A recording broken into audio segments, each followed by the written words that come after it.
जनक उवाच अहो निरञ्जन शान्तो बोधोऽहं प्रकृते पर एतावन्तम् अहं कालम् मोहेनैव विडम्बित यथा प्रकाशयाम्येको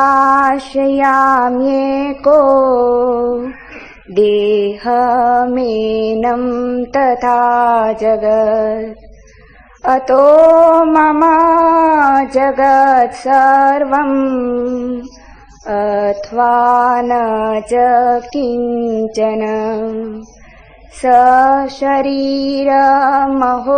विश्वम् परित्यज्य मयाधुना कुतश्चित् कौशलादेव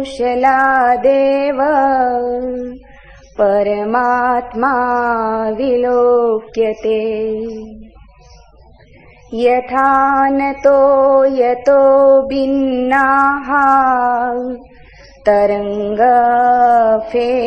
बुद्बुदा आत्मनेन तथा भिन्नं विश्वम् आत्मा विनिर्गतिम् तन्तुमात्रो भवेदेव पट्टो यद्वत् विचारित आत्मतन्मात्रम् एवेदम् तद्वद्विश्वं विचारितम् यथैव इक्षुरसे क्लुप्ता तेन व्याप्तेव शर्करा तथा विश्वं मयि क्लुप्तम् मया व्याप्तं निरन्तरम् आत्मज्ञानात् जगत्पाति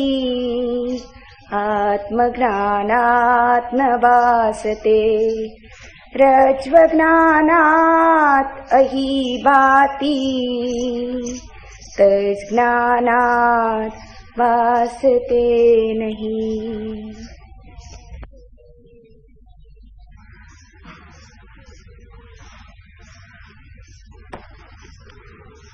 अंधेरे में जैसे अनायास किरण उतरे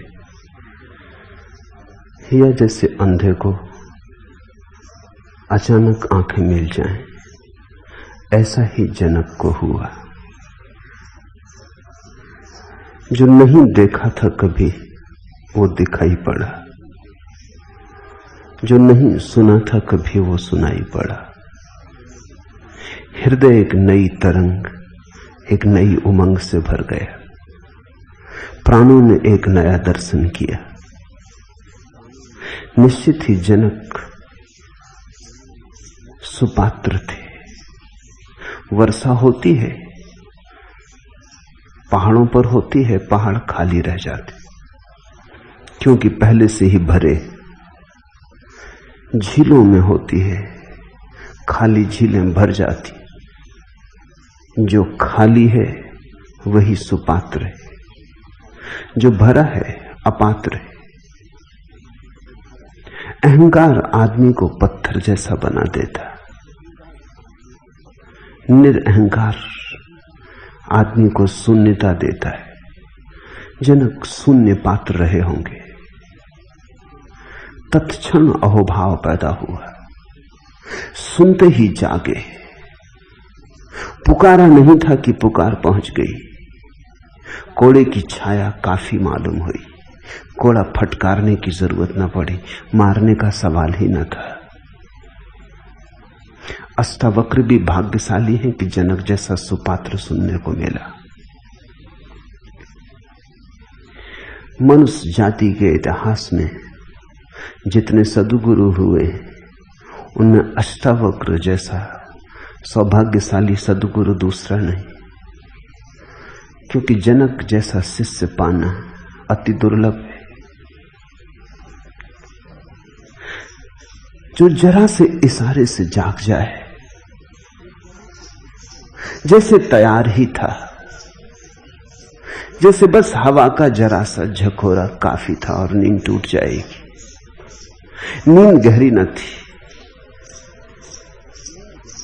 किन्हीं सपनों में दबा न था, उठी ही हालत थी। ब्रह्म मुहूर्त आ ही गया था, सुबह होने को थी। बौद्ध जातकों में कथा है कि बुद्ध जब ज्ञान को उपलब्ध हुए तो 7 दिन चुप रह गए, क्योंकि सोचा बुद्ध ने जो मेरी बात समझेंगे वो मेरे बिना समझाए भी समझ ही लेंगे, जो मेरी बात नहीं समझेंगे वे मेरी समझाए भी नहीं समझेंगे, तो फायदा क्या? क्यों बोलूं, क्यों व्यर्थ श्रम करूं? जो तैयार हैं जागने के, उन्हें कोई भी कारण जगाने का बन जाएगा। उन्हें पुकारने और चिल्लाने की जरूरत नहीं। कोई पक्षी गुनगुनाएगा गीत, हवा का झोंका वृक्षों से गुजरेगा, उतना काफी होगा। और ऐसा हुआ है। लाओ त्सु बैठा था एक वृक्ष के नीचे, एक सूखा पत्ता वृक्ष से गिरा और उस सूखे पत्ते को वृक्ष से गिरते देख के वो परम बोध को उपलब्ध हो गया। सूखा पत्ता गुरु हो गया। बस देख लिया, सब देख लिया उस सूखे पत्ते में अपना जन्म, अपना मरण। उस सूखे पत्ते की मौत में सब मर गया। आज नहीं कल मैं भी सूखे पत्ते की तरह गिर जाऊंगा। बात पूरी हो गई। खुद बुद्ध को ऐसा ही हुआ था। राह पर देख के एक बीमार बूढ़े आदमी को वो चौंक गए। मुर्दे की लाश को देखकर उन्होंने पूछा, इसे क्या हुआ? सारथी ने कहा, यही आपको भी, सभी को होगा, एक दिन मौत आएगी ही। फिर बुद्ध ने कहा, लौटा लो रथ घर की ओर वापस, अब कहीं जाने को न रहा। जब मौत आ रही है, जीवन व्यर्थ हो गया। तुमने भी राह से निकलती लाशें देखी, तुम भी राह के किनारे खड़े होकर क्षण भर को सहानुभूति प्रकट किए हो। तुम कहते हो बहुत बुरा हुआ, बेचारा मर गया, अभी तो जवान था, अभी तो घर गृहस्थी कच्ची थी, बुरा हुआ। तुमने दया की है जो मर गया उस पर, तुम्हें जरा भी दया अपने पर नहीं आई कि उस मरने वाले में तुम्हारे मरने की खबर आ गई, कि जैसे आज ये अर्थी पे बंधा जा रहा है, कल नहीं परसों तुम भी बंधे चले जाओगे।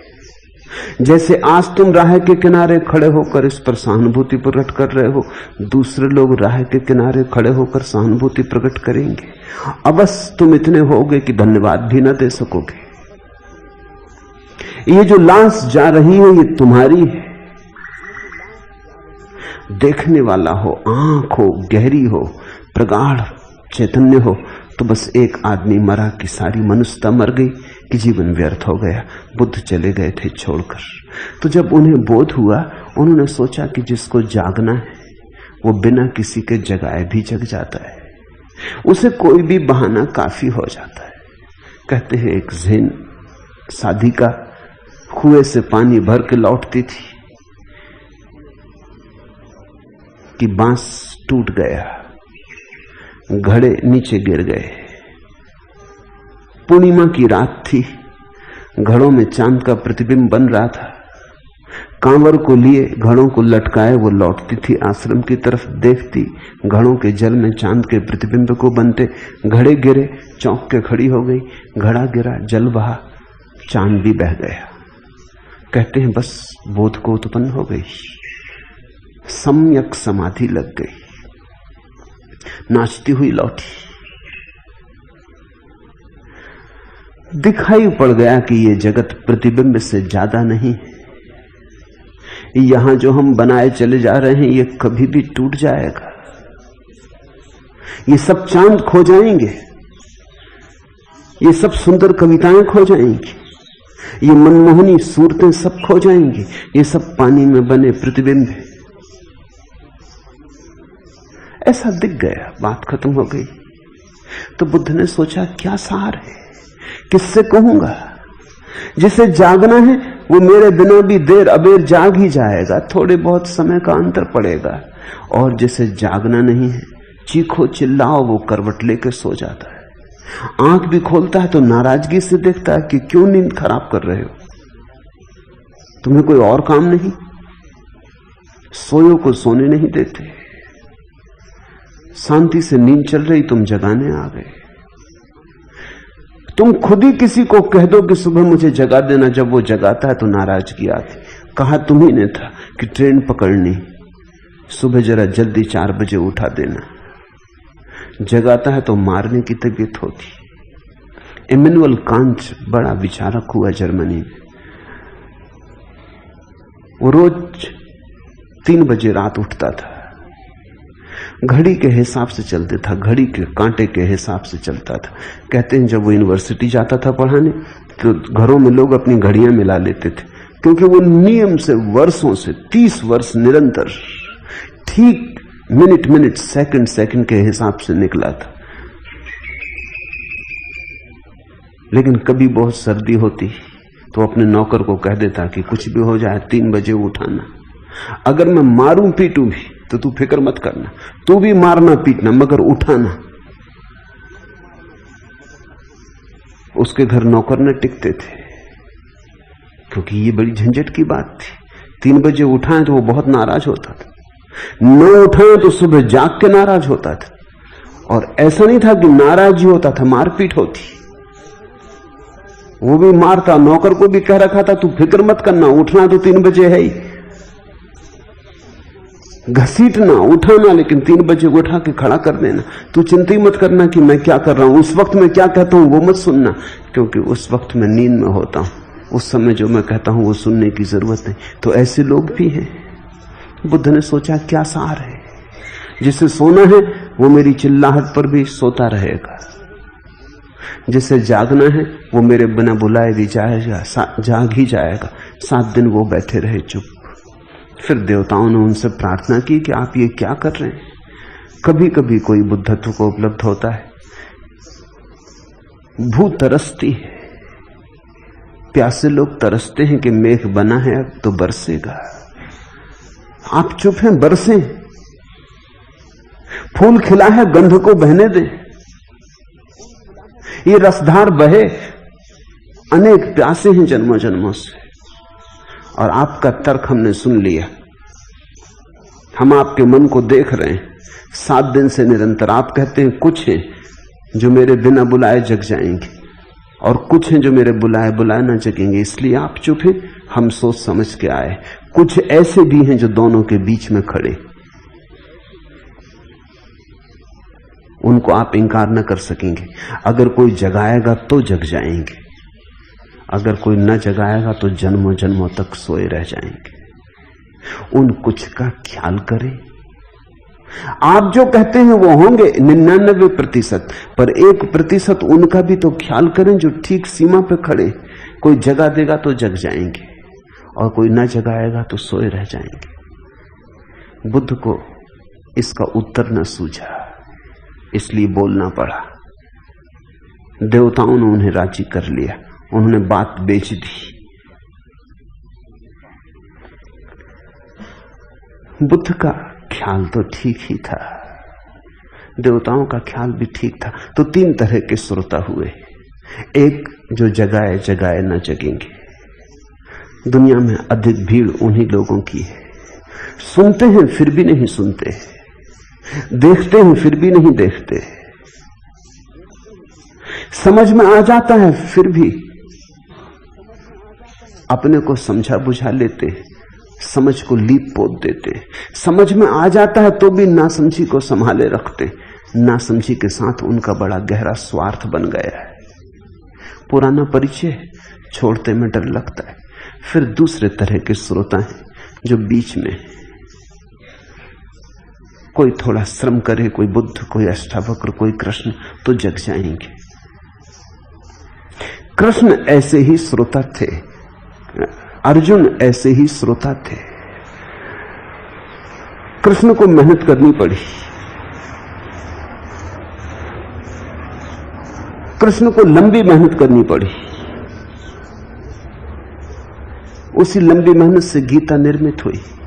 अंत में जाके अर्जुन को लगता है कि मेरे भ्रम दूर हुए, मेरे संशय गिरे, मैं तुम्हारी शरण आता हूं, मुझे दिखाई पड़ गया। लेकिन बड़ी जद्दोजहद हुई, बड़ा संघर्ष चला। फिर और भी श्रेष्ठ श्रोता हैं जनक की तरह, जिनसे कहा नहीं कि उन्होंने सुन लिया। इधर अष्टावक्र ने कहा होगा कि उधर जनक को दिखाई पड़ने लगा।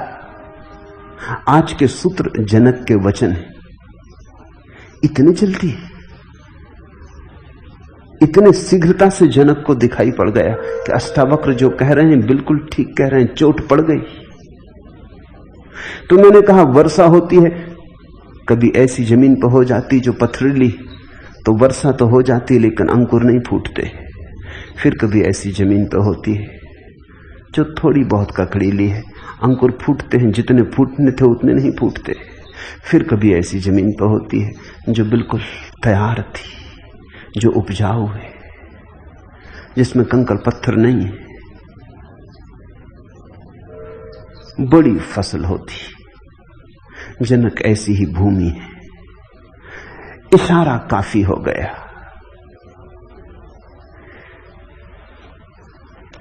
जनक की ये स्थिति समझने के लिए समझने योग्य है, क्योंकि तुम भी इन तीन में से कहीं होगे, और ये तुम पे निर्भर है कि तुम तीन में से कहां होने की जिद करते हो। तुम साधारण जन हो सकते हो जिसने जिद कर रखी है कि सुनेगा नहीं, जिसने सत्य के खिलाफ लड़ने की कसम खा ली, जो सुनेगा तो कुछ और सुन लेगा, सुनते ही व्याख्या कर लेगा, सुनते ही अपने को उसके सुनी बात के ऊपर डाल देगा, रंग लेगा, विकृत कर लेगा, कुछ का कुछ सुन लेगा। तुम वही नहीं सुनते जो कहा जाता है, तुम वही सुन लेते हो जो तुम सुनना चाहते हो। मैंने सुना है कि एक दिन मुल्ला नसरुद्दीन की पत्नी गुस्से से भरी हुई घर आई और उसने मुल्ला से कहा कि भिखारी भी बड़े धोखेबाज होते। क्यों, क्या हो गया? नसरुद्दीन ने पूछा। अजी, एक भिखारी की गर्दन में तख्ती लगी थी जिस पर लिखा था जन्म से अंधा। मैंने दया करके पर्स में से 10 पैसे निकाल के उसके दान पत्र में डाल दिए तो जानते ही कहने लगा, हे सुंदरी, भगवान तुम्हें खुश रखे। अब तुम ही बताओ उसे कैसे मालूम हुआ कि मैं सुंदरी हूं? मुल्ला खिलखिला के हंसने लगा और कहने लगा, तब तो वो वास्तव में अंधा है और जन्म से अंधा है। तो मुल्ला कहने लगा, मैं ही एक अंधा नहीं हूं, एक और अंधा भी। अन्यथा पता ही कैसे चलता उसे कि तू सुंदरी अगर आंख होती। पत्नी कुछ कह रही है, मुल्ला कुछ सुन रहा है। मुल्ला वही सुन रहा है जो सुनना चाहता है। ख्याल करना, 24 घंटे ये घटना घट रही है, तुम वही सुन लेते हो जो तुम सुनना चाहते हो, यद्यपि तुम सोचते भी नहीं इस पर कि जो मैंने सुना वो मेरा है या कहा गया था। मुल्ला एक जगह काम करता था। मालिक ने उससे कहा कि तुम अच्छी तरह काम नहीं करते नसरुद्दीन, मजबूरन अब मुझे दूसरा नौकर रखना पड़ेगा। नसरुद्दीन ने कहा, अवश्य रखिए हुजूर, यहां काम ही 2 आदमियों का है। मालिक कह रहा है कि तुमसे अब छुटकारा पाना है, दूसरा आदमी रखना है। मुल्ला कह रहा है यहां काम ही 2 आदमियों का, जरूर रखिए। पीछे खड़े होकर जो तुम सुनते हो उस पर एक बार पुनर्विचार करना। यही कहा गया था। अगर व्यक्ति ठीक ठीक सुनने में समर्थ हो जाए तो नंबर 2 का श्रोता हो जाता है, नंबर 3 से ऊपर उठाता है। नंबर 3 का श्रोता अपनी मिलाता है। नंबर 3 का श्रोता अपने को ही सुनता है, अपनी प्रतिध्वनियों को सुनता है। उसकी दृष्टि साफ सुथरी नहीं है,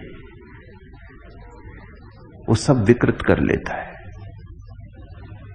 नंबर 2 का श्रोता वही सुनता है जो कहा जा रहा है। नंबर 2 के श्रोता को थोड़ी देर तो लगेगी, क्योंकि सुन लेने पर भी जो कहा गया है वो सुन लेने पर भी उसे करने के लिए साहस की जरूरत होगी। मगर सुन लिया तो साहस भी आ जाएगा, क्योंकि सत्य को सुनने के बाद ज्यादा देर तक असत्य में रहना असंभव है। जब एक बार देख लिया कि सत्य क्या है, तो फिर पुरानी आदत कितनी ही पुरानी क्यों ना हो, उसे छोड़ना ही पड़ेगा। जब पता चल गया कि 2 और 2 4 होते हैं, तो कितना ही पुराना अभ्यास हो 2 और 2 5 मानने का, उसे छोड़ना ही पड़ेगा। जब एक बार दिखाई पड़ गया कि दरवाजा कहां है, तो फिर दीवार से निकलना असंभव हो जाएगा, फिर दीवार से सिर टकराना असंभव हो जाएगा। सत्य समझ में आ जाए तो देर अबेर इतना साहस भी आ जाता है कि आदमी छलांग ले, अपने को रूपांतरित कर दे। फिर नंबर 1 के श्रोता हैं। अगर तुम में समझ और साहस दोनों हो तो तुम नंबर 1 के श्रोता हो जाओगे। नंबर 1 का श्रोता का अर्थ है कि समझ और साहस युगपत घटित होते हैं। इधर समझ उधर साहस, समझ और साहस में अंतराल नहीं होता है। ऐसा नहीं कि आज समझता है और कल साहस, इस जन्म में समझता है और अगले जन्म में साहस, यहां समझता है और यहीं साहस, इसी क्षण समझता है और इसी क्षण साहस। तब आकस्मिक घटना घटती है, तब सूर्योदय अचानक हो जाता है। जनक पहली कोटि के श्रोता हैं। इस संबंध में एक बात और ख्याल रख लेनी चाहिए। जनक सम्राट हैं, उनके पास सब है, जितना चाहिए उससे ज्यादा है। भोग भोगा है। जो व्यक्ति भोग को ठीक से भोग लेता है, उसके जीवन में योग की क्रांति घटनी आसान हो जाती, क्योंकि जीवन का अनुभव ही उसे कह देता है कि जिसे मैं जीवन जानता हूं वो तो व्यर्थ है। आधा काम तो जीवन ही कर देता है कि जिसे मैं जीवन जानता हूं वो व्यर्थ है। उसके मन में प्रश्न उठने लगते हैं कि फिर और जीवन कहां, फिर दूसरा जीवन कहां, फिर सत्य का जीवन कहां। लेकिन जिस व्यक्ति के जीवन में भोग नहीं है और सिर्फ भोग की आकांक्षा है, मिला नहीं है कुछ, सिर्फ मिलने की आकांक्षा है, उसे बड़ी कठिनाई होती।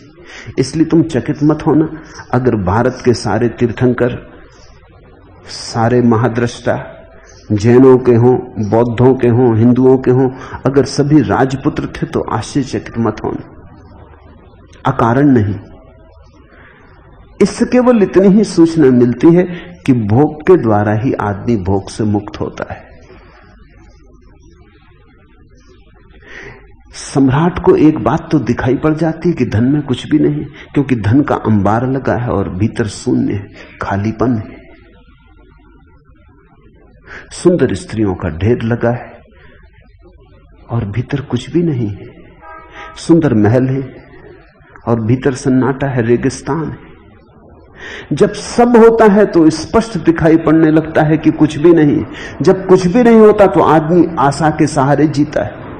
आशा से छूटना बहुत मुश्किल है, क्योंकि आशा को परखने का कोई उपाय नहीं। गरीब आदमी सोचता है कल धन मिलेगा तो सुख से जीऊंगा। अमीर आदमी को धन मिल चुका है, अब आशा का कोई उपाय नहीं। इसलिए जब भी कोई समाज संपन्न होता है तो धार्मिक होता है। तुम आश्चर्यचकित मत होना अगर अमेरिका में धर्म की हवा जोर से फैलनी शुरू हुई है। ये सदा से हुआ है। जब भारत संपन्न था, अष्टावक्र के दिनों में संपन्न रहा होगा, बुद्ध के दिनों में संपन्न था, महावीर के दिनों में संपन्न था। जब भारत अपनी संपन्नता के शिखर पर था, तब योग ने बड़ी ऊंचाइयां ली, तब अध्यात्म ने आखिरी उड़ान भरी, क्योंकि तब लोगों को दिखाई पड़ा कि कुछ भी सार नहीं, सब मिल जाए तो भी कुछ सार नहीं। दीन दरिद्र होता है देश, तब बहुत कठिन होता है। मैं ये नहीं कहता हूं कि गरीब आदमी मुक्त नहीं हो सकता, गरीब आदमी मुक्त हो सकता है, गरीब आदमी धार्मिक हो सकता है, लेकिन गरीब समाज धार्मिक नहीं हो सकता। व्यक्ति तो अपवाद हो सकते, उसके लिए बड़ी प्रगाढ़ता चाहिए। थोड़ा तुम सोचो, धन हो तो देख लेना कि धन व्यर्थ है, बहुत आसान है। धन ना हो तो देख लेना कि धन व्यर्थ है, जरा कठिन है, अति कठिन है। जो नहीं है उसकी व्यर्थता कैसे परखो? तुम्हारे हाथ में सोना हो तो परख सकते हो कि सही है कि खोटा है। हाथ में सोना ना हो, केवल सपने में हो, सपने का सोना कसने को तो कोई कसौटी बनी नहीं। वास्तविक सोना हो तो कसा जा सकता है। गरीब आदमी का धर्म वास्तविक धर्म नहीं होता। इसलिए गरीब आदमी जब मंदिर जाता है तो धन मांगता है, पद मांगता है, नौकरी मांगता है। बीमारी है तो बीमारी कैसे ठीक हो जाए ये मांगता है। बेटे को नौकरी नहीं लगती तो नौकरी कैसे लग जाए ये मांगता है। मंदिर भी एम्प्लॉयमेंट एक्सचेंज रह जाता है। मंदिर में भी प्रेम की और प्रार्थना की सुगंध नहीं उठती। अस्पताल जाना था, मंदिर आ गया है। नौकरी दिलाने वाले दफ्तर जाना था, मंदिर आ गया है। गरीब आदमी मंदिर में भी वही मांगता रहता है जो संसार में उसे नहीं मिल रहा है। जिसका अभाव संसार में हम वही मांगते हैं। लेकिन अगर तुम्हारे जीवन में सब हो, या तुम में इतनी प्रतिभा हो, या तुम में इतनी मेधा हो कि तुम केवल विचार करके जाग सको और देख सको कि सब होगा, तो भी क्या होगा? दूसरों के पास धन है, उन्हें क्या हुआ है? स्वयं के पास ना भी हो तो फिर प्रतिभा चाहिए कि तुम देख सको जो महलों में रह रहे हैं उन्हें क्या हुआ है। उनकी आंखों में तरंगे हैं आनंद की, उनके पैरों में नृत्य है, उनके आसपास गंध है परमात्मा की। जब उनको नहीं हुआ तो तुम्हें कैसे हो जाएगा? लेकिन ये थोड़ा कठिन है। अधिक लोग तो ऐसे हैं कि उनके पास खुद ही धन होता है तो नहीं दिखाई पड़ता कि धन व्यर्थ है। तो फिर ये सोचना कि जब धन ना होगा तब दिखाई पड़ जाएगा, पड़ सकता है, संभावना तो है, पर बड़ी दूर की संभावना है। बुद्ध के लिए आसान रहा होगा जाग जाना, जनक के लिए आसान रहा होगा जाग जाना, अर्जुन के लिए भी आसान रहा होगा जाग जाना, कबीर के लिए बड़ा कठिन रहा होगा, दादू के लिए, सहजों के लिए बड़ा कठिन रहा होगा, क्राइस्ट के लिए, मोहम्मद के लिए बड़ा कठिन रहा होगा, क्योंकि इनके पास नहीं था और जागे। जीवन में जो हमारे पास नहीं है उसकी कामना हमें घेरती है, उसकी कामना हमें पकड़े रहती है। कल रात में एक गीत पढ़ता था, मैं चाहता हूं इसलिए एक जन्म और लेना कि मुझको उसमें शायद मिल जाए ऐसी हमदम कि जिसको आता हो प्यार देना, जो सुबह उठकर मेरी तरफ मुस्कुरा के देखे, दिलो जिगर में समा के देखे, जो दोपहर को बहुत से कामों के दरमियां हो उदास मुझबिन गुजार दे इंतजार में दिन, जो शाम को यूं करे स्वागत, तमाम चाहत तमाम राहत से राम कर ले, जन्म मरण से रिहाई देकर मुझे रहीने दवाम कर ले। एक ऐसी हमदम की आरजू है जो मेरे सुख को वफा की ज्योति का संग दे दे, जो मेरे दुख को भी अपनी गर्म आंसुओं के मोतियों का रंग दे दे, जो घर में इफलास का समय हो न तिल मिलाए, सफर कठिन हो तो उसके माथे पे बल ना आए। एक ऐसी हमदम मिलेगी अगले जन्म में शायद कि जिसको आता हो प्यार देना, मैं चाहता हूं इसलिए एक जन्म और लेना। जो नहीं मिला है, किसी को प्रेसी नहीं मिली है, किसी को धन नहीं मिला है, किसी को पद नहीं मिला है, किसी को प्रतिष्ठा नहीं मिली है, तो हम और एक जन्म लेना चाहते हैं। अनंत जन्म हम ले चुके, लेकिन कुछ न कुछ कमी रह जाती, कुछ न कुछ खाली रह जाता, कुछ न कुछ ओछा रह जाता है। उसके लिए अगला जन्म और अगला जन्म। वासनाओं का कोई अंत नहीं, जरूरतें बहुत थोड़ी हैं, कामनाओं की कोई सीमा नहीं। उन्हीं कामनाओं के सहारे आदमी जीता चला जाता है। ध्यान रखना, धन नहीं बांधता, धन की आकांक्षा बांधती। पद नहीं बांधता, पद की आकांक्षा बांधती। प्रतिष्ठा नहीं बांधती, प्रतिष्ठा की आकांक्षा बांधती। जनक के पास सब था, देख लिया सब, तैयार ही खड़े थे जैसे कि कोई जरा सा इशारा कर दे जाग जाएं। सब सपने व्यर्थ हो चुके थे, नींद टूटी टूटी होने को थी। इसलिए मैं कहता हूं अष्टावक्र को परम शिष्य मिला। जनक ने कहा, मैं निर्दोष हूं, शांत हूं, बोध हूं, प्रकृति से परे हूं। आश्चर्य, अहो कि मैं इतने काल तक मोह के द्वारा बस ठगा गया हूं। उतरने लगी किरण। अहो निरंजना, आश्चर्य। सुना अष्टावक्र को कि तू निरंजन है, निर्दोष है। सुनते ही पहुंच गई किरण प्राणों के आखिरी गहराई तक, जैसे छुरी चुभ जाए सीधी। अहो निरंजना, शांतो बोधो अहम प्रकृते परा। आश्चर्य, क्या कहते हैं आप? मैं निर्दोष हूं, शांत हूं, बोध हूं, प्रकृति से परे हूं। आश्चर्य कि इतने काल तक मैं मोह के द्वारा बस ठगा गया हूं। एतावंत महम कालम मोहे नई विडंबिता। चौंक गए जनक। जो सुना वो कभी सुना नहीं था। अष्टावक्र में जो देखा वो कभी देखा नहीं था। न कानों सुना, न आंखों देखा। ऐसा अपूर्व प्रकट हुआ। अष्टावक्र ज्योतिर्मय हो उठे। उनकी आभा, उनके आभा के मंडल में जनक चकित हो गए। अहो, बोध हुआ कि मैं निरंजन हूं। एकदम भरोसा नहीं आता, विश्वास नहीं आता। सत्य इतना अविश्वसनीय है क्योंकि हमने असत्य पर इतने लंबे जन्मों तक विश्वास किया है।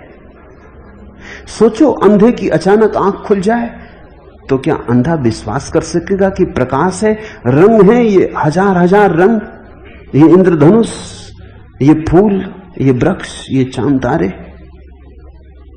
एकदम से अंधे की आंख खुल जाए तो वो कहेगा, अहो आश्चर्य, मैं तो सोच भी ना सकता था कि ये है, और ये है, और मैंने तो इसका कभी सपना भी ना देखा था। प्रकाश तो दूर, अंधे आदमी को अंधेरे का भी पता नहीं होता। तुम साधारणता सोचते होगे कि अंधा आदमी अंधेरे में रहता, तो तुम गलत सोचते हो। अंधेरा देखने के लिए भी आंख चाहिए। तुम आंख बंद करते हो तो तुम्हें अंधेरा दिखाई पड़ता है, क्योंकि आंख खोल के तुम प्रकाश को जानते हो। लेकिन जिसकी कभी आंख ही नहीं खुली वो अंधेरा भी नहीं जानता। प्रकाश तो दूर, अंधेरे से भी पहचान नहीं। कोई उपाय नहीं अंधे के पास की सपना देख सके इंद्रधनुषों का। लेकिन जब आंख खोल के देखेगा तो ये सारा जगत अविश्वसनीय मालूम होगा, भरोसा ना आएगा।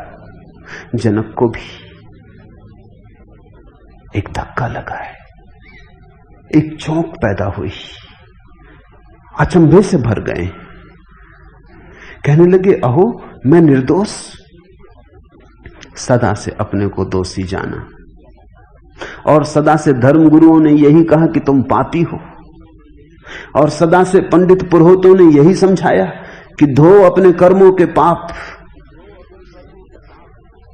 किसी ने भी ये ना कहा कि तुम निर्दोष हो, कि तुम्हारी निर्दोषता ऐसी है कि उसके खंडित होने का कोई उपाय नहीं, कि तुम लाख पाप करो तो भी पापी तुम नहीं हो सकते हो। तुम्हारे सब किए गए पाप, देखे गए सपने जागते ही खो जाते।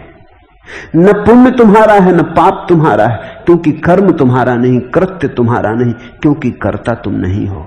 तुम केवल दृष्टा साक्षी हो। मैं निर्दोष हूं? चौंक कर जनक ने कहा, मैं शांत हूं, क्योंकि जानी तो है केवल अशांति। तुमने कभी शांति जानी? साधारणता तुम कहते हो कि हां, लेकिन बहुत गौर करोगे तो तुम पाओगे जिसे तुम शांति कहते हो वो केवल दो अशांतियों के बीच का थोड़ा सा समय।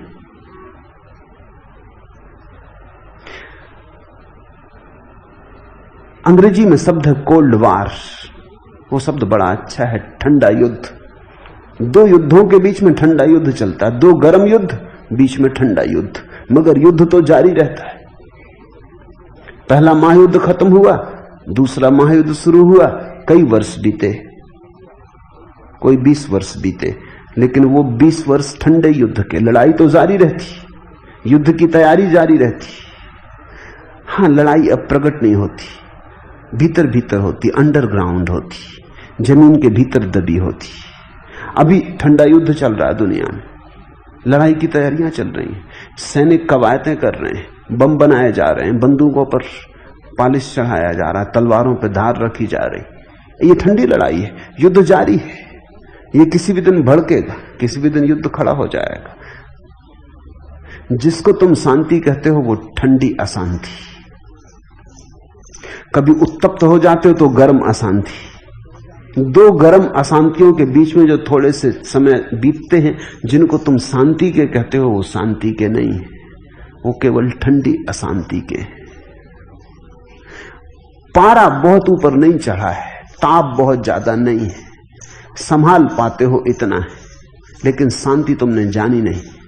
दो अशांतियों के बीच में कहीं शांति हो सकती है और दो युद्धों के बीच में कहीं शांति हो सकती है। शांति जिसने जानी, उसकी अशांति सदा के लिए समाप्त हो जाती है। तुमने शांति जानी नहीं, शब्द सुना है। अशांति तुम्हारा अनुभव है, शांति तुम्हारी आकांक्षा है, आशा है।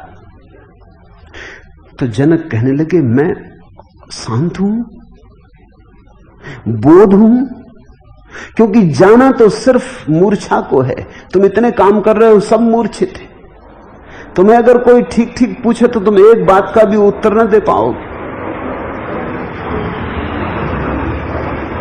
कोई पूछे कि इस स्त्री के प्रेम में क्यों पड़ गए, तो तुम कहोगे पता नहीं, पड़ गए, ऐसा हो गया। ये कोई उत्तर हुआ?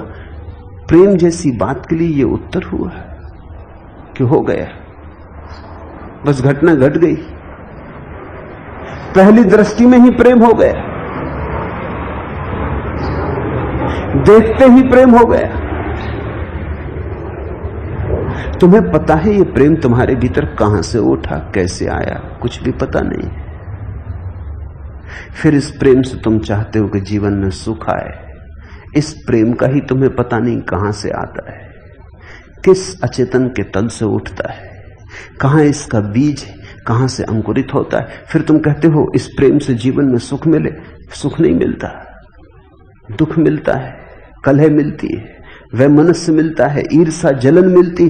तो तुम तड़फते हो, तुम कहते हो ये क्या हुआ, ये प्रेम सब धोखा निकला, पहले ही से मूर्छा थी। तुम दौड़े जा रहे हो, धन कमाना है। तुमसे कोई पूछे किस लिए, शायद तुम कुछ छोटे मोटे उत्तर दे सको। तुम कहोगे बिना धन के कैसे जिएंगे, लेकिन ऐसे लोग हैं जिनके पास जीने के लिए काफी है, वो भी दौड़े जा रहे हैं। और तुम भी पक्का मानना, जिस दिन इतना कमा लोगे कि रुक सकते हो, फिर भी रुक ना सकोगे, फिर भी तुम दौड़े जाओगे। एंड्रू कार्नेगी मरा तो 10 अरब रुपए छोड़ के मरा, लेकिन मरते वक्त भी कमा रहा था। मरने के 2 दिन पहले उसके सेक्रेटरी ने पूछा कि आप तो तृप्त होंगे, 10 अरब रुपए। उसने कहा तृप्त, मैं बहुत अशांति में मर रहा हूं, क्योंकि मेरी योजना 100 अरब रुपए कमाने की थी। अब जिसके 100 अरब रुपए कमाने की योजना थी, 10 अरब, 90 अरब का घाटा है। उसका घाटा तो देखो, तुम 10 अरब देख रहे हो, 10 अरब तो 10 पैसे हो गए, 10 अरब का कोई मूल्य ही ना रहा। न तो खा सकते हो 10 अरब रुपयों को, न पी सकते हो, कोई उनका उपयोग नहीं है। मगर एक दफा दौड़ शुरू हो जाती तो चलती जाती। तुम पूछो अपने से किस लिए दौड़ रहे हो, तुम्हारे पास उत्तर नहीं। मूर्छा है, पता नहीं क्यों दौड़ रहे हैं, पता नहीं कहां जा रहे हैं, किस लिए जा रहे हैं, न जाएं तो क्या करें, रुकें तो कैसे रुकें, रुकें तो किस लिए रुकें, उसका भी कुछ पता नहीं। आदमी ऐसे चल रहा है जैसे नशे में चल रहा हो। हमारे जीवन के छोर हमारे हाथ में नहीं, हम बोधहीन हैं। गुरजीएफ कहता था हम करीब करीब नींद में चल रहे हैं। आंख खुली है माना, मगर नींद नहीं टूटी, आंखें नींद से भरी। कुछ होता है, कुछ करते रहते हैं, कुछ चलता जाता है। क्यों क्यों पूछने से हम डरते हैं, क्योंकि उत्तर तो नहीं। ऐसे प्रश्न उठाने से बेचैनी आती। जनक ने कहा मैं बोध अहम अहो निरंजना शांतो बोधो अहम। और इतना ही नहीं, आप कहते हैं प्रकृति से परे हो, प्रकृति परा, शरीर नहीं हो, मन नहीं हो, ये जो दिखाई पड़ता है ये नहीं हो, ये जो दृश्य है ये नहीं हो, दृष्टा हो, सदा पार हो, प्रकृति के पार, सदा अतिक्रमण करने वाले हो। इसे समझना, ये अष्टावक्र का मौलिक उपाय है, मौलिक विधि है, अगर विधि कह सके। प्रकृति के पर हो जाना। जो भी दिखाई पड़ता है वो मैं नहीं हूं, जो भी अनुभव में आता है वो मैं नहीं हूं, क्योंकि जो भी मुझे दिखाई पड़ता है मैं उससे पार हो गया। मैं देखने वाला हूं, दिखाई पड़ने वाला मैं नहीं हूं। जो भी मेरे अनुभव में आ गया मैं उसके पार हो गया, क्योंकि मैं अनुभव का दृष्टा हूं। अनुभव कैसे हो सकता हूं? तो न मैं देह हूं, न मन हूं, न भाव हूं, न हिंदू, न मुसलमान, न ईसाई, न ब्राह्मण, न शूद्र, न बच्चा, न जवान, न बूढ़ा, न सुंदर, न असुंदर, न बुद्धिमान, न बुद्धू। मैं कोई भी नहीं हूं, सारी प्रकृति के परे हूं। ये किरण उतरी जनक के हृदय में, आश्चर्य से भर गई, चकित कर गई, चौंका गई। आंखें खुली पहली दफा।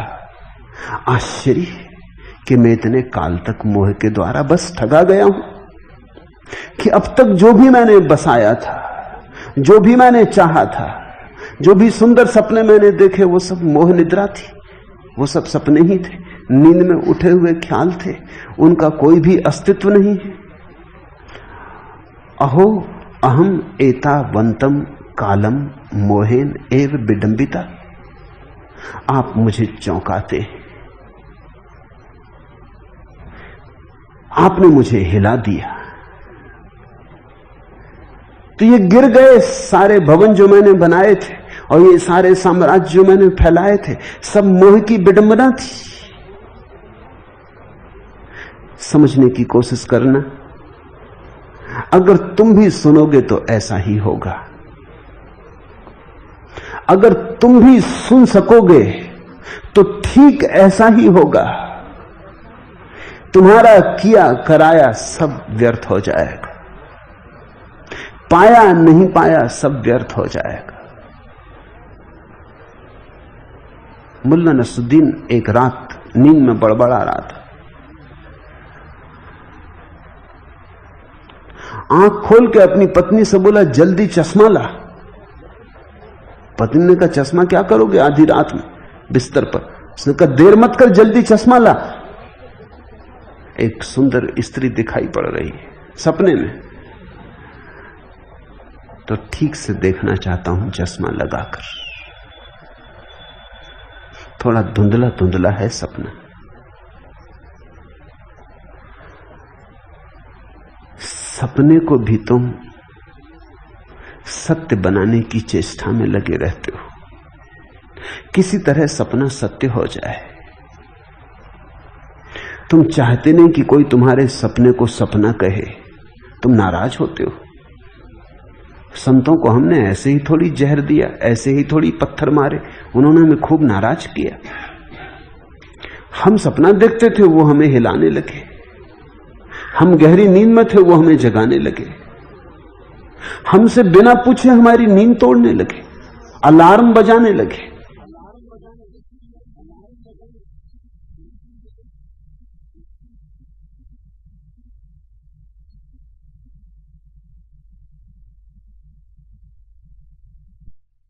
नाराजगी स्वाभाविक थी, लेकिन अगर सुनोगे तो तुम कृतज्ञ हो जाओगे, तुम सदा के लिए कृतज्ञता का अनुभव करोगे। ख्याल करो, कृष्ण की गीता में जब कृष्ण बोलते हैं तो अर्जुन प्रश्न उठाता है। अष्टावक्र की गीता में अष्टावक्र बोले, जनक कोई प्रश्न नहीं उठाया। जनक ने सिर्फ अहोभाव प्रकट किया, जनक ने सिर्फ स्वीकृति दी, जनक ने सिर्फ इतना कहा कि चौंका दिया प्रभु मुझे, जगा दिया मुझे। पूछने को कुछ नहीं है। जनक को प्रतीत होने लगी कि मैं निर्दोष हूं, कि मैं शांत हूं, कि मैं बोध हूं, प्रकृति से परे हूं। यह हमें कठिन लगता है, इतने जल्दी हो गया। हमें लगता है थोड़ा समय लगना चाहिए। हमें बड़ी हैरानी होती है, इतनी शीघ्रता से, इतनी त्वरा से घटना घटी। ज़ैन फकीरियों के जीवन में बहुत से उल्लेख हैं। अब ज़ैन पर किताबें पश्चिम में, पूरब में, सब तरफ फैलनी शुरू हुई तो लोग पढ़ के बड़े हैरान होते हैं, क्योंकि उनमें ऐसे हजारों उल्लेख हैं, जबकि बस क्षण भर में फकीर जाग गया और बोध को उपलब्ध हो गया। हमें भरोसा नहीं आता, क्योंकि हम तो बड़े उपाय करते हैं फिर भी बोध को उपलब्ध नहीं होते, श्रम करते हैं फिर भी ध्यान नहीं लगता, जब करने बैठते हैं तब करने बैठते हैं, मन उचाट रहता है। और ये जनक एक क्षण में जाग ही गए। तो कभी कभी ऐसा होता है, तुम्हारी पात्रता पर निर्भर है। तुम्हारी पात्रता में जितनी कमी होगी उतनी देर लग जाएगी।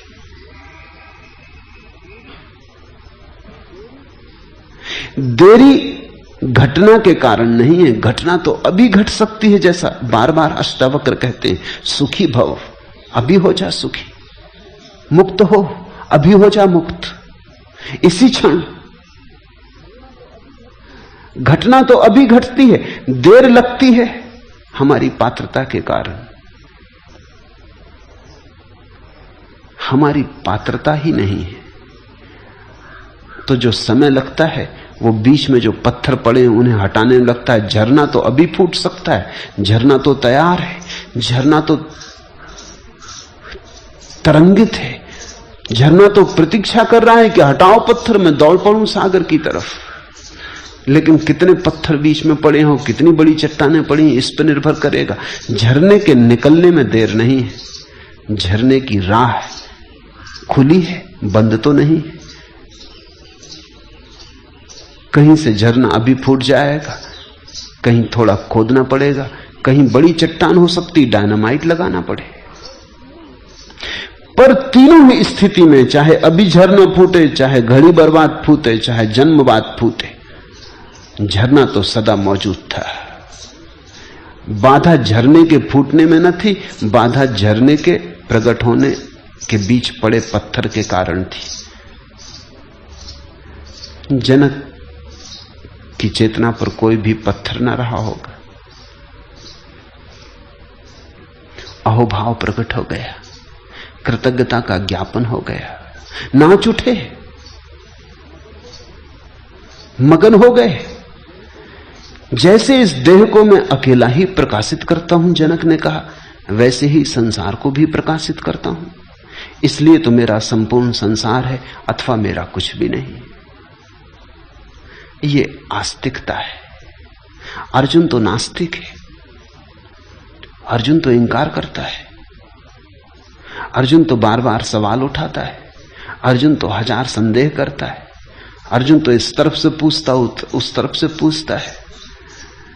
जनक ने कुछ पूछा ही नहीं, इसलिए मैंने इस गीता को महागीता कहा है। अर्जुन की नास्तिकता अंत में मिटती है, वो घर आता है। जनक में नास्तिकता है ही नहीं। वो जैसे घर के द्वार पर ही खड़े थे और किसी ने झकझोर दिया और कहा कि जनक तुम घर पर ही खड़े हो, कहीं जाना नहीं। और वो कहने लगे, अहो जैसे इस देह को मैं अकेला ही प्रकाशित करता हूं, वैसे ही संसार को भी प्रकाशित करता हूं। अष्टावक्र ने कहा कि तुम्हारा वो जो आत्यंतिक साक्षी भाव रूप है, वो तुम्हारा ही नहीं है, वो तुम्हारा ही केंद्र नहीं है, वो समस्त सृष्टि का केंद्र है। ऊपर ऊपर हम अलग अलग, भीतर हम बिल्कुल एक हैं। बाहर बाहर हम अलग अलग, जैसे जैसे भीतर चले हम एक हैं। जैसे लहरें अलग अलग हैं सागर की छाती पर, लेकिन सागर के गहनतम में तो सारी लहरें एक हैं। ऊपर एक लहर छोटी, एक लहर बड़ी, एक लहर सुंदर, एक लहर कुरूप, एक लहर गंदी, एक लहर स्वच्छ। ऊपर बड़े भेद हैं, लेकिन सागर में सब जुड़ी हैं। जिसको केंद्र का स्मरण आया उसका व्यक्तित्व गया, फिर वो व्यक्ति नहीं रह जाता। तो जनक कहते हैं जैसे इस देह को मैं अकेला प्रकाशित करता हूं, वैसे ही सारे संसार को भी प्रकाशित करता हूं। क्या कह रहे हैं आप? भरोसा नहीं आता। कल एक युवक रात्रि मुझे आके कहा कि जो हुआ है ध्यान में उस पर भरोसा नहीं आता। ठीक, जब कुछ होता है तो ऐसा ही होता है, भरोसा नहीं आता। हमारा भरोसा ही छोटी चीजों पर, क्षुद्र पर है। जब विराट घटता है तो भरोसा आएगा कैसे? जब परमात्मा तुम्हारे सामने खड़ा होगा तो तुम आश्चर्यचकित और अवाक रह जाओगे। पश्चिम में एक बहुत बड़ा संत हुआ तरतुलियन, उसका वचन है, किसी ने पूछा कि तरतुलियन ईश्वर के लिए कोई प्रमाण है? उसने कहा एक ही प्रमाण, ईश्वर है क्योंकि वो भरोसे योग्य नहीं, ईश्वर है क्योंकि उस पर विश्वास नहीं आता, ईश्वर है क्योंकि वो असंभव है। ये बड़ी अनूठी बात तरतुलियन ने कही, ईश्वर है क्योंकि असंभव है। संभव तो संसार है, ईश्वर असंभव है। संभव तो क्षुद्र है, विराट तो असंभव है, लेकिन असंभव भी घटता है। तरतुलियन बोला, तुम राजी हो जाओ असंभव को, तो असंभव भी घटता है। जब घटता है तो बिल्कुल भरोसा नहीं आता। तुम्हारी सारी जड़ें उखड़ जाती हैं, भरोसा कहां आएगा?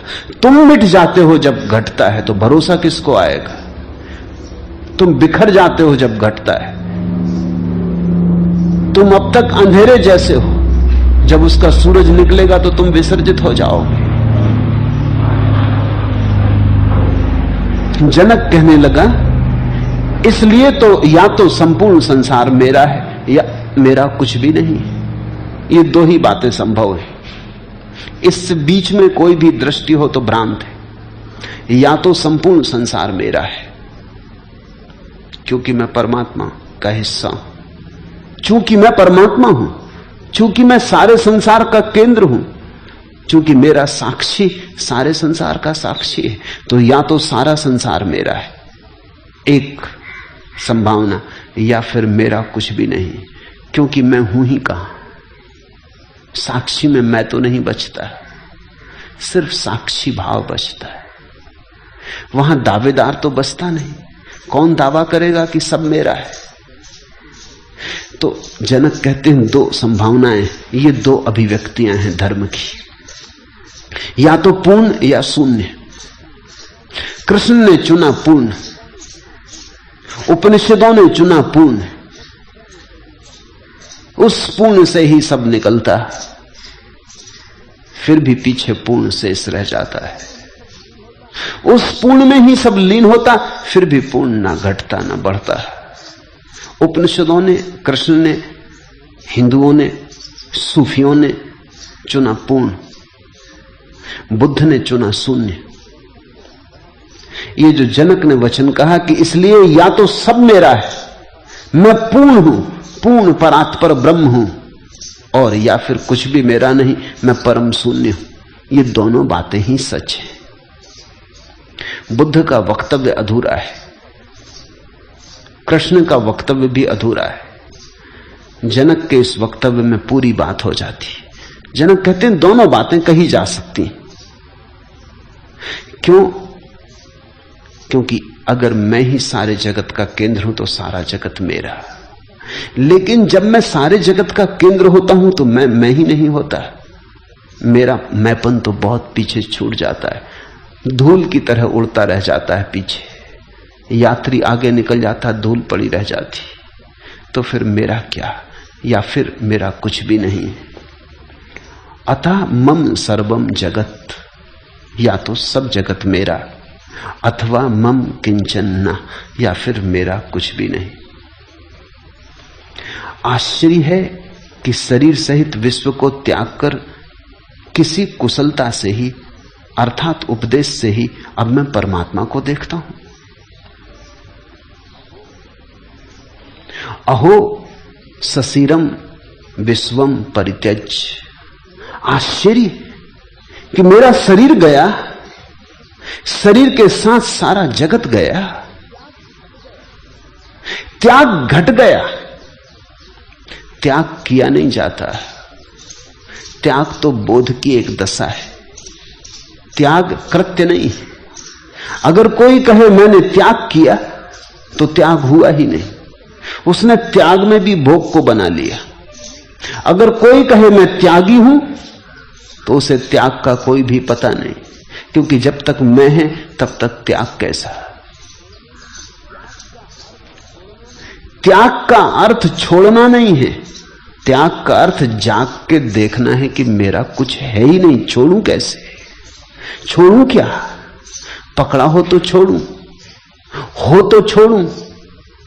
तुम सुबह उठ के ये तो नहीं कहते कि चलो अब सपने का त्याग करते। तुम ये तो नहीं कहते सुबह उठ के कि रात सपने में सम्राट बन गया था, बड़े स्वर्ण महल थे, रत्न जटित आभूषण थे, बड़े दूर दूर तक मेरा राज्य था, सुंदर पुत्र थे, पत्नी थी। सुबह उठ के तुम ये तो नहीं कहते कि चलो अब सब छोड़ता हूं। कहो तो तुम पागल मालूम पड़ोगे। अगर तुम सुबह उठ के गांव में ढिंडोरा पीटने लगो कि मैंने सब त्याग कर दिया, राज्य का, धन का, वैभव का, पत्नी बच्चे सब छोड़ दिए, लोग चौंकेंगे। वो कहेंगे कौन सा राज्य? हमें तो पता ही नहीं कि तुम्हारे पास कोई राज्य भी था। तुम कहोगे रात सपने में, तो लोग हंसेंगे कि तुम पागल हो गए। सपने का राज्य छोड़ा तो नहीं जा सकता। इसलिए परम ज्ञान का सूत्र यही है कि जब तुम्हें दिखाई पड़ता है कि ये संसार कुछ भी नहीं, तो छोड़ने की क्या बात है।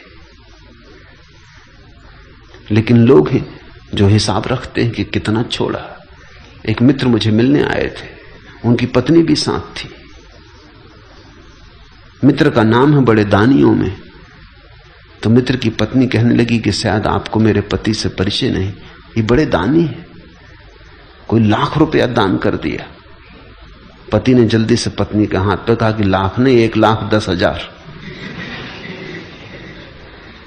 ये दान ना हुआ, ये हिसाब हुआ, ये सौदा हुआ,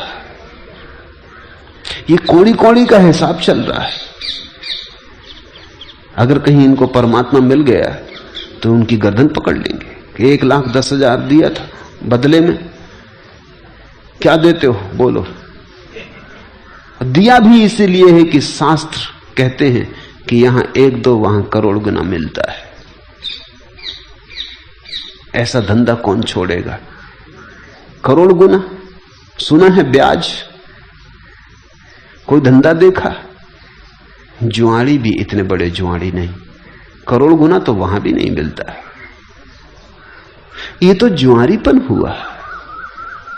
इस आसाम में छोड़ा है कि लाख छोड़ेंगे तो करोड़ गुना मिलेगा। ये लोभ का ही विस्तार हुआ। और लाख का हिसाब तो रुपए का मूल्य अभी समाप्त नहीं हुआ है।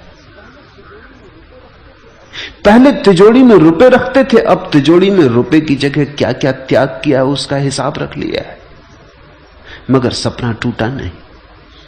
चीन में एक बड़ी प्राचीन कथा है कि एक सम्राट का एक ही बेटा था। वो बेटा मरण सैया पर पड़ा था। चिकित्सकों ने कह दिया हार करके हम कुछ कर ना सकेंगे, बचेगा नहीं, बचना असंभव है। बीमारी ऐसी थी कि कोई इलाज नहीं था।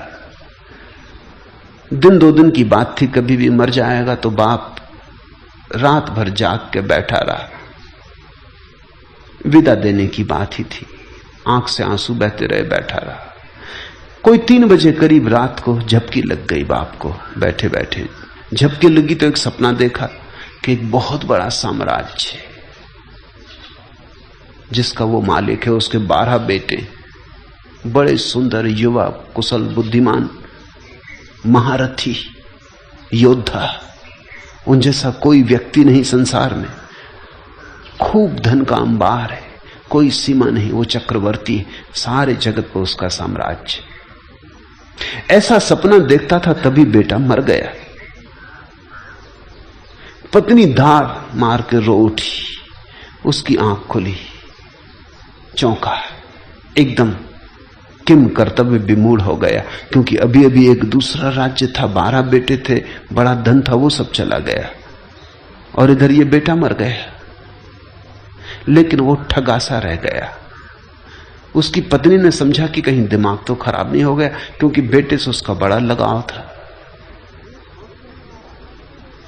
एक आंसू नहीं आ रहा आंख में। बेटा जिंदा था तो रोता था उसके लिए, बेटा मर गया तो रो नहीं रहा बाप। पत्नी ने उसे हिलाया और कहा तुम्हें कुछ हो तो नहीं गया, रोते क्यों नहीं? उसने कहा किस किस के लिए रो, 12 अभी थे वो मर गए, बड़ा साम्राज्य था वो चला गया, उनके लिए रो कि इसके लिए रो? अब मैं सोच रहा हूं कि किस किस के लिए रो। जैसे 12 गए वैसे 13 गए।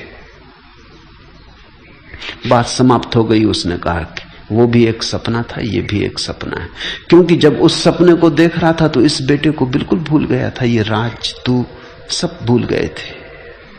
अब वो सपना टूट गया तो तुम याद आ गए हो।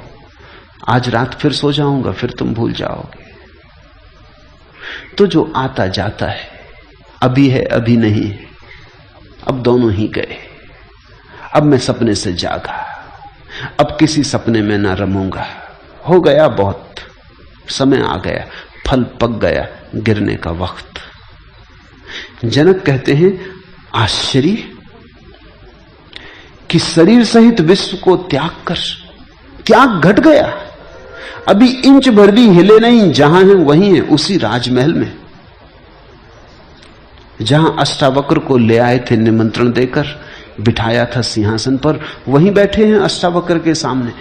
कहीं कुछ गए नहीं, राज्य चल रहा है, धन वैभव है, द्वार पर द्वारपाल खड़े हैं, नौकर सेवक पंखा झलते होंगे, सब कुछ ठीक वैसा का वैसा है। तिजोरी अपनी जगह, धन अपनी जगह। लेकिन जनक कहते हैं आश्चर्य, त्याग घट गया। त्याग अंतर का है, त्याग भीतर का है, त्याग बोध का है। आश्चर्य की शरीर सहित विश्व को त्याग कर किस कुशलता से, और किस कुशलता से ये बात घट गई कि पत्ता न हिला और क्रांति हो गई, कि जरा सा घाव ना बना और सर्जरी पूरी हो गई। किस कुशलता से? कैसा तुम्हारा उपदेश। अब मैं परमात्मा को देखता हूं, संसार दिखाई ही नहीं पड़ रहा है। सारी दृष्टि रूपांतरित हो गई। ये अत्यंत मूल्यवान सूत्र है। तुम जहां हो वहीं रहते, तुम जैसे हो वैसे ही रहते, क्रांति घट सकती है। कोई हिमालय भाग जाने की जरूरत नहीं, संन्यास पलायन नहीं, भगोड़ापन नहीं। पत्नी है, बच्चे हैं, घर द्वार है, सब वैसा ही रहेगा। किसी को कानों कान खबर भी ना होगी और क्रांति घट जाएगी। ये भीतर की बात है। तुम ही चकित हो जाओगे कि ये हुआ क्या। अब पत्नी अपनी नहीं मालूम होगी, अब बेटा अपना नहीं मालूम होगा, मकान अपना नहीं मालूम होगा। अब भी तुम रहोगे, अब अतिथि की तरह रहोगे। सराय हो गई, घर वही है, सब वही है। करोगे काम, उठोगे बैठोगे, दुकान दफ्तर जाओगे, श्रम करोगे, पर अब कोई चिंता नहीं पकड़ती। एक बार ये बात दिखाई पड़ जाए कि यहां सब खेल है, बड़ा नाटक है, तो क्रांति घट जाती। मुझसे एक अभिनेता पूछते थे कि कहें कि मैं अभिनय में और कैसे कुशल हो जाऊं, तो मैंने कहा एक ही सूत्र है। जो लोग जीवन में कुशल होना चाहते हैं उनके लिए सूत्र है कि जीवन को अभिनय समझें, और जो लोग अभिनय में कुशल होना चाहते हैं उनके लिए सूत्र है कि अभिनय को जीवन समझें। और तो कोई सूत्र नहीं है। अगर अभिनेता अभिनय को जीवन समझ ले तो कुशल हो जाता है। तब नाटक को वो असली मान लेता है। तुम उसी अभिनेता से प्रभावित होगे जिसके लिए कुशलता इतनी गहरी हो गई है कि वो झूठ को सच मान लेता है।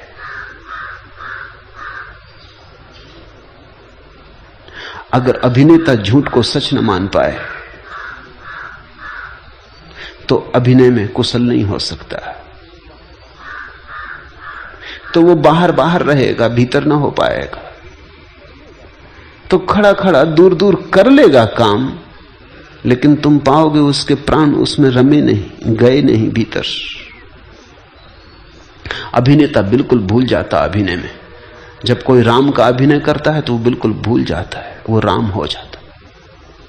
जब उसकी सीता चुराई जाती तो वो ऐसा नहीं सोचता कि अपना क्या लेना देना है, अभी घड़ी भर बाद सब खेल खत्म, अपने घर चले जाएंगे, क्यों नाहक रो, क्यों पूछो वृक्षों से कि मेरी सीता कहां है, क्यों चीखो चिल्लाओ, क्या सार है, अपनी कोई सीता है कि कुछ, और सीता वहां है भी नहीं, कोई दूसरा आदमी सीता बना है,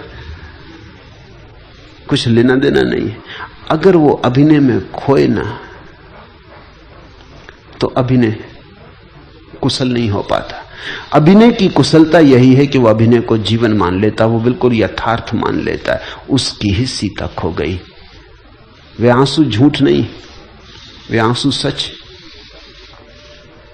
वो ऐसे ही रोता है जैसे उसकी प्रेयसी खो गई हो, वो ऐसे ही लड़ता है, अभिनय को सच कर लेता है। जीवन को अगर कुशलता लानी हो तो जीवन को अभिनय समझ लेना। ये भी नाटक है। देर अबेर पर्दा उठेगा, देर अबेर सब विदा हो जाएंगे। मंच बड़ी है माना, पर मंच ही है कितनी ही बड़ी हो। यहां घर मत बनाना, यहां सराय में ही ठहरना। ये प्रतीक्षालय है, ये क्यों लगा है? मौत आती जाती, लोग विदा होते चले जाते, तुम्हें विदा हो जाना है। यहां जड़ें जमा के खड़े हो जाने की कोई जरूरत नहीं, अन्यथा उतना ही दुख होगा। तो जो व्यक्ति इस संसार में जड़ें नहीं जमाता वही व्यक्ति सन्यासी। जो यहां जम के खड़ा नहीं हो जाता, जिसका पैर अंगत का पैर नहीं है, वही सन्यासी। जो तत्पर है सदा जाने को, इस जगत में वही व्यक्ति सन्यासी है जो बन जा रहा है। खानाबदोष है शब्द। खानाबदोष बहुत अच्छा है। इसका अर्थ होता है जिसका घर अपने कंधे पर है। खाना अर्थात घर, बदोस यानी कंधे पर, जिसका घर अपने कंधे पर है। जो खानाबदोष है वही सन्यासी। तंबू लगा लेना ज्यादा से ज्यादा, घर मत बनाना। यहां तंबू की कभी भी उखाड़ लो, क्षण भर में देर ना लगे। सराय कहते हैं, सूफी फकीर हुआ इब्राहिम, पहले वो बल्ख का सम्राट था। एक रात उसने देखा कि सोया अपने महल में कोई छप्पर पे चल रहा है। तो उसने पूछा, कौन बदतमीज आधी रात को छप्पर पे चल रहा है, कौन है तू? उसने कहा, बदतमीज नहीं हूं, मेरा ऊंट खो गया है, उसे खोज रहा हूं। इब्राहिम को भी हंसी आ गई। उसने कहा पागल, तो तू पागल है? ऊंट कहीं छप्परों पे मिलते हैं अगर खो जाएं? ये भी तो सोच के ऊंट छप्पर पे पहुंचेगा कैसे? ऊपर से आवाज आई इसके पहले कि दूसरों को बदतमीज और पागल के अपने बाबत सोच।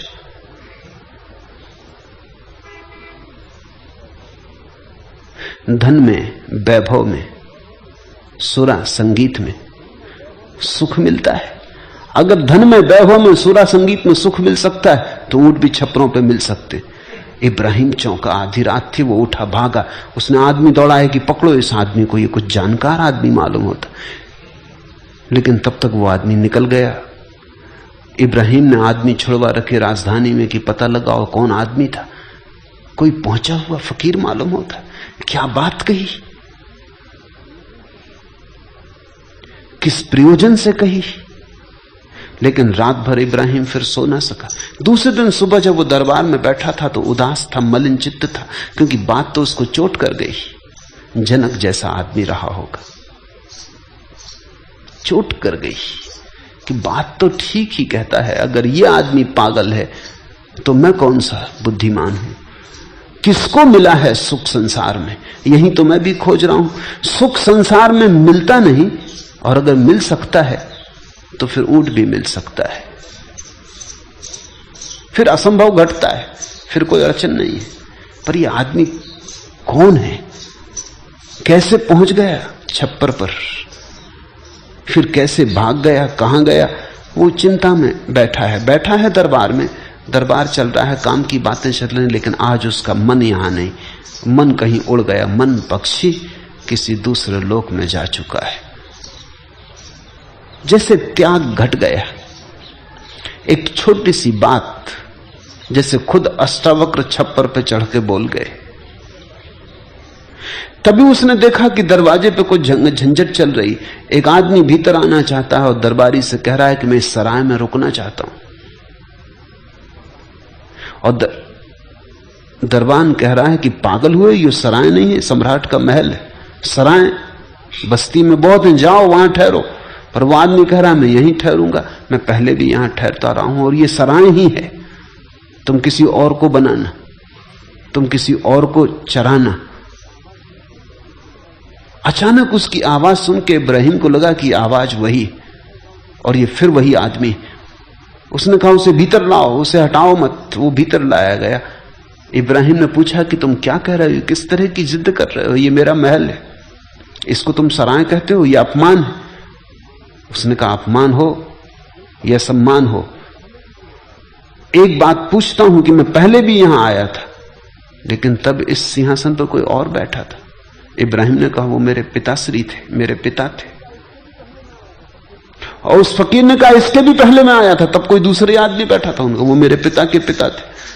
तो उसने कहा इसलिए तो मैं इसको सराय कहता हूं कि यहां लोग बैठते हैं, चले जाते हैं, आते हैं, चले जाते हैं। तुम कितनी देर बैठोगे? मैं फिर आऊंगा, फिर कोई दूसरा बैठा हुआ मिलेगा। इसलिए तो सराय कहता हूं, ये घर नहीं है। घर तो वो है जहां बस गए तो बस गए, जहां से कोई हटा ना सके, जहां से हटना संभव ही नहीं। इब्राहिम कहते हैं सिंहासन से उतर गया और उसने उस फकीर से कहा कि प्रणाम करता हूं, ये सराय, आप यहां रुके, मैं जाता हूं, क्योंकि अब सराय में रुकने से क्या सार। इब्राहिम ने महल छोड़ दिया। पात्र रहा होगा, सुपात्र रहा होगा। जनक कहते हैं कि एक क्षण में मुझे दिखाई पड़ गया कि शरीर सहित विश्व को त्याग कर मैं संन्यास्त हो गया हूं। ये किस कुशलता से कर दिया, ये कैसा उपदेश दिया, ये कैसी कुशलता आपकी, ये कैसी कला आपकी।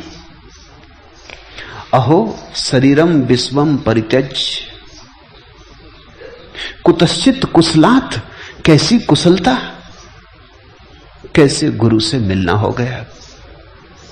एवं मया अधुना परमात्मा विलोक्यते, अब मुझे सिर्फ परमात्मा दिखाई पड़ रहा है, मुझे कुछ और दिखाई नहीं पड़ता। अब ये सब परमात्मा का ही रूप मालूम होता है, उसकी ही तरंगें। जैसे जल से तरंग, फेन और बुलबुला भिन्न नहीं, वैसे ही आत्म विशिष्ट विश्व आत्मा से भिन्न नहीं। यथा न तोयतो भिन्ना स्तरंगा फेन बुदबुदा, आत्मनो न तथा भिन्नम विस्ममात्म विनिर्गतम। जैसे पानी में लहरें उठती, बुदबुदे उठते, फैन उठता और जल से अलग नहीं, उठता उसी में खो जाता। ऐसा ही परमात्मा से भिन्न यहां कुछ भी नहीं। सब उसके बुदबुदे, सब उसका फेन, सब उसकी तरंगे उसी में उठते, उसी में लीन हो जाते। यथा तोयता तरंगा फेन बुदबुदा भिन्ना ना। ऐसे ही हम हैं, ऐसा मुझे दिखाई पड़ने लगा प्रभु। जनक कहने लगे अष्टावक्र से कि ऐसा मैं देख रहा हूं प्रत्यक्ष।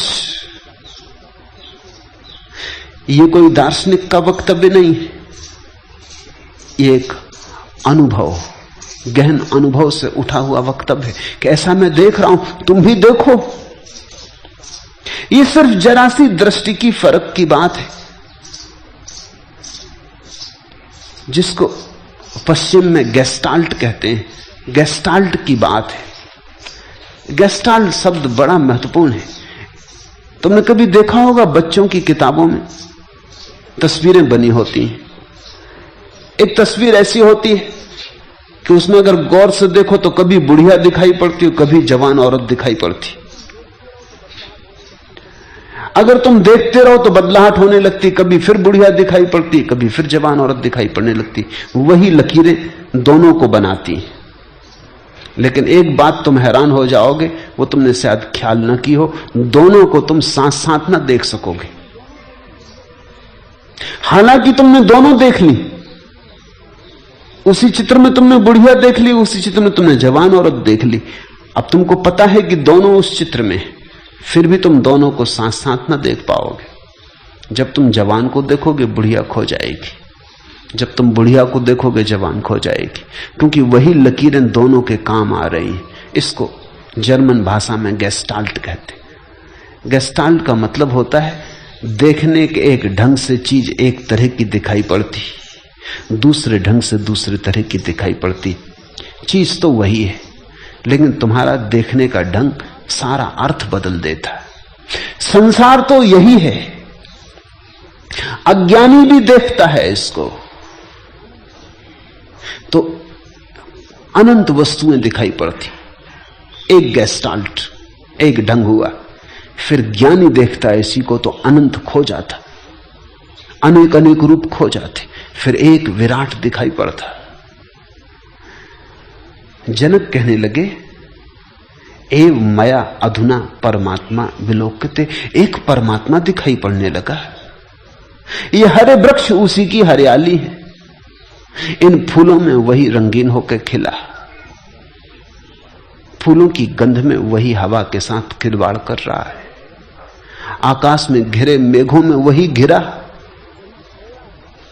तुम्हारे भीतर वही सोया है, बुद्ध और अष्टावक्र के भीतर वही जागा है, पत्थर में वही सघनीभूति पड़ा है, गहन तंद्रा में, मनुष्य में वही थोड़ा चौंका है, थोड़ा जागरण शुरू हुआ है, लेकिन है वही, उसी के सब रूप है। कहीं उल्टा खड़ा है, कहीं सीधा खड़ा है। वृक्ष आदमी के हिसाब से उल्टे खड़े। कुछ दिन पहले मैं वनस्पति शास्त्र की एक किताब पढ़ रहा था तो चकित हुआ, बात ठीक मालूम पड़ी। उस वैज्ञानिक ने लिखा है कि वृक्षों का सिर जमीन में गड़ा है, क्योंकि वृक्ष जमीन में से भोजन करते हैं तो मुंह उनका जमीन में, जमीन में से वो भोजन करते, पानी लेते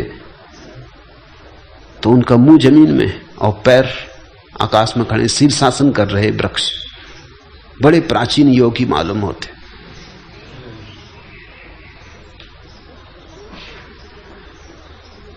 उस वैज्ञानिक ने सिद्ध करने की कोशिश की है कि धीरे धीरे हम पूरे मनुष्य के विकास को इसी आधार पर समझ सकते हैं। फिर केंचुए हैं, मछलियां हैं, वो समतल है, वो समानांतर जमीन के, उनकी पूंछ और उनका मुंह एक सीधी रेखा में जमीन के साथ समानांतर रेखा बनाता है। वो वृक्ष से थोड़ा रूपांतर हुआ। फिर कुत्ते हैं, बिल्लियां हैं, शेर हैं, चीते हैं, इनका सिर थोड़ा उठा हुआ है, समानांतर से थोड़ी बदलाहट हुई, सिर थोड़ा ऊपर उठा। कौन बदला?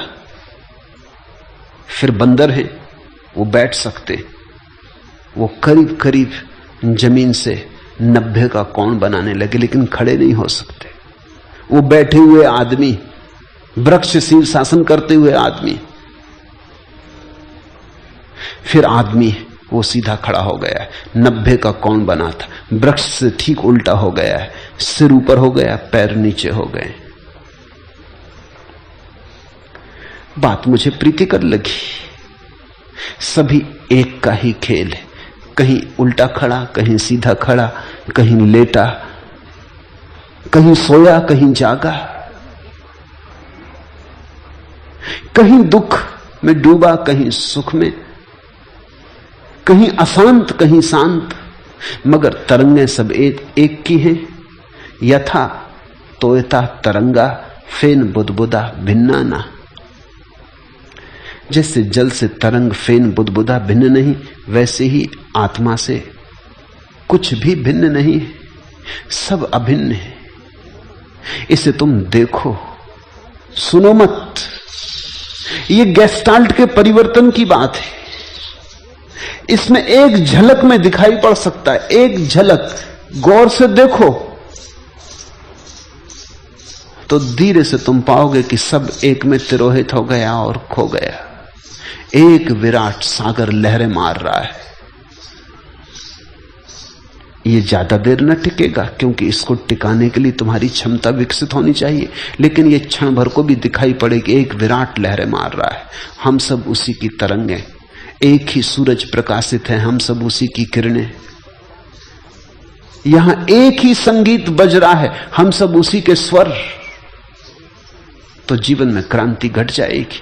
वो एक क्षण धीरे धीरे तुम्हारा शाश्वत स्वरूप बन जाएगा।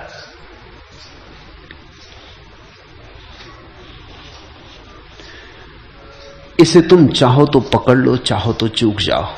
जनक ने पकड़ लिया।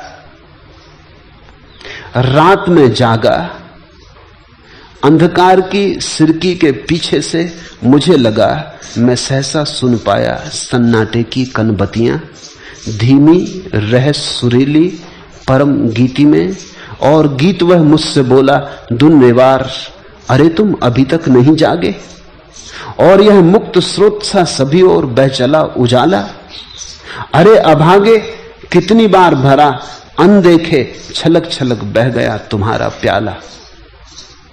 तुम पहली दफे नहीं सुन रहे हो इन वचनों को, बहुत बार सुन चुके हो। तुम अति प्राचीन हो सकता है अष्टावक्र से भी तुमने सुना हो। तुम में से कुछ ने तो निश्चित सुना होगा, कुछ ने बुद्ध से सुना हो, कुछ ने कृष्ण से, कुछ ने क्राइस्ट से, कुछ ने मोहम्मद से, किसी ने लाओत्सु से, जरथुस्त्र से। पृथ्वी पर इतने अनंत पुरुष हुए हैं, उन सब को तुम पार करके आते गए हो। इतने दिए जले हैं, असंभव है कि किसी दिए की रोशनी तुम्हारी आंखों में ना पड़ी हो। तुम्हारा प्याला बहुत बार भरा गया है, अरे अभागे कितनी बार भरा, अनदेखे छलक छलक बह गया तुम्हारा प्यारा। तुम्हारा प्याला भर भी दिया जाता है तो भी खाली रह जाता, तुम उसे संभाल नहीं पाते। और गीत वह मुझसे बोला दुर्निवार, अरे तुम अभी तक नहीं जागे। और यह मुक्त स्रोत सा सभी और बह चला उजाला, सुबह होने लगी।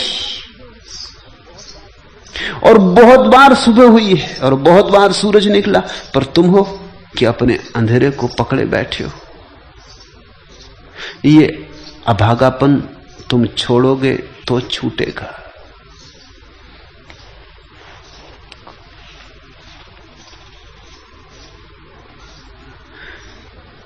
जनक कहने लगे, एक ही दिखाई पड़ता है, मैं उसी एक में लीन हो गया हूं, वो एक मुझ में लीन हो गया है।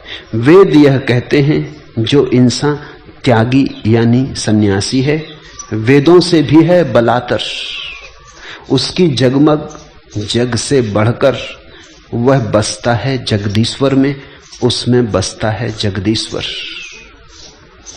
वेद यह कहते हैं जो इंसान त्यागी यानी सन्यासी है, वेदों से भी है बलातर, वेदों से भी श्रेष्ठ है, क्योंकि उसमें बसता है जगदीश्वर, वह बसता है जगदीश्वर में। उस घड़ी जनक की चेतना अलग न रही, एक होने लगी। चौंक गए हैं स्वयं।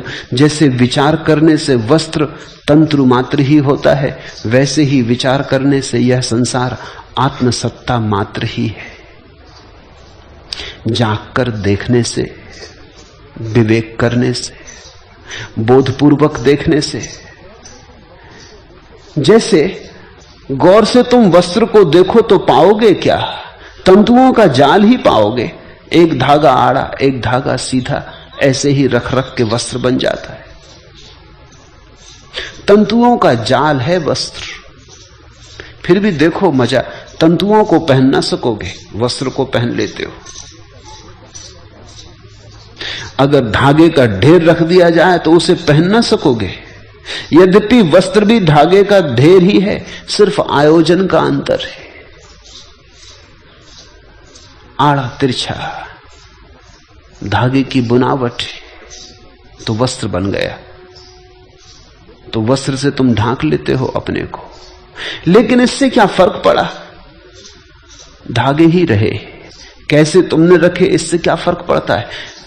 जनक कह रहे हैं कि परमात्मा कहीं हरा होकर वृक्ष है, कहीं लाल सुर्ख होकर गुलाब का फूल है, कहीं जल है, कहीं पहाड़ पर्वत है, कहीं चांद तारा है। ये सब उसी के चैतन्य की अलग अलग संघटनाएं हैं। जैसे वस्त्र को धागे से बुना जाता है, फिर उससे ही तुम अनेक तरह के वस्त्र बुन लेते हो। गर्मी में पहनने के लिए झीले पतले, सर्दी में पहनने के लिए मोटे, फिर उससे ही तुम सुंदर असुंदर, गरीब के अमीर के सब तरह के वस्त्र बुन लेते हो। उससे ही तुम हजार हजार रूप के निर्माण कर लेते हो। वैज्ञानिक कहते हैं कि सारा अस्तित्व एक ही ऊर्जा से बना है। उनका नाम है ऊर्जा के लिए विद्युत। नाम से क्या फर्क पड़ता है? लेकिन एक बात से वैज्ञानिक राजी हैं कि सारा अस्तित्व एक ही चीज से बना है। उसी एक चीज के अलग अलग ढांचे, जैसे सोने के बहुत से आभूषण, सभी सोने के बने हैं। गला दो तो सोना बचे। आकार बड़े भिन्न, लेकिन आकार जिस पे खड़ा है वो अभिन्न। यद्वत पटा तंतु मात्रा, जैसे वस्त्र केवल तंतु मात्र है। इदम विश्वम आत्मन तन मात्रम, ऐसा ही ये सारा अस्तित्व भी आत्मा रूपी तत्व से बुना गया है। और निश्चित ही विद्युत कहने से आत्मा कहना बेहतर है, क्योंकि विद्युत जड़ है और विद्युत से चैतन्य के उत्पन्न होने की कोई संभावना नहीं। और अगर विद्युत से चैतन्य होने की संभावना है तो फिर विद्युत को विद्युत कहना व्यर्थ है, क्योंकि जो पैदा हो सकता है वो छिपा होना चाहिए। चैतन्य दिखाई पड़ रहा है, चैतन्य प्रकट हुआ है, तो जो प्रकट हुआ है वो मूल में भी होना ही चाहिए, अन्यथा प्रकट कैसे होगा? तुमने आम का बीज बोया, आम का वृक्ष प्रकट हुआ, उसमें आम लग गए। तुमने नीम का बीज बोया, नीम प्रकट हुई, उसमें निमोलियां लग गई। जो बीज में है वही प्रकट होता है, वही लगता है। इतनी चैतन्य दिखाई पड़ती दुनिया में, इतनी चेतना दिखाई पड़ती, विभिन्न चेतना के रूप दिखाई पड़ते हैं। तो जो मूल संघट है इस अस्तित्व का, उसमें चैतन्य छुपा होना चाहिए। इसलिए विद्युत कहना उचित नहीं, आत्मा कहना ज्यादा उचित है। आत्म विद्युत कहो।